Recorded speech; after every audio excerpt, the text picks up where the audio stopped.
ప్రేమించిన వాళ్ళు కాకుండా సెకండ్ పర్సన్ కావాలి. పెళ్లి చేసుకున్న భర్త కాకుండా సెకండ్ పర్సన్ కావాలి. నేను ఎందుకు చెప్తున్నానంటే ఒక అమ్మాయి కామెంట్ నేను చదివాను, పెళ్లి చేసుకున్న భర్త దగ్గర ప్రేమ దొరకకపోతే సెకండ్ పర్సన్ ని చూస్ చేసుకోవడం తప్ప అని.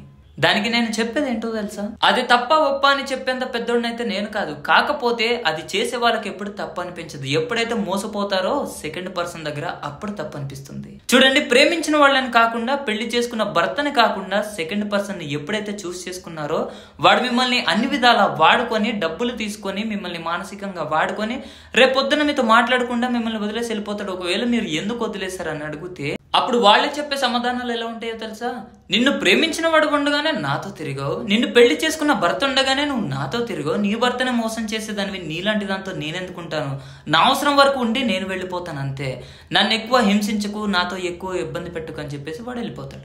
అప్పటికి మీకు అది తప్పు అనిపించకపోవచ్చు, కానీ ఏదో ఒక రోజు జనాలకు మాత్రం తప్పకుండా తెలుస్తుంది. అప్పుడు ఏమంటారో తెలుసా, ప్రేమించిన వాడినైతే వాడు డమ్మిగాడు కాబట్టి ఇది గల్లీ గల్లీకి ఒకటితో తిరుగుతుంది అంటారు. అదే పెళ్ళైన వాడినైతే వాళ్ళ భర్త చాతకాని వాడు కాబట్టి ఇది అందరితో తిరుగుతుంది అని అంటారు. ఆ తర్వాత మిమ్మల్ని కూడా ఏమంటారో జనాలకే వదిలేస్తున్నాను.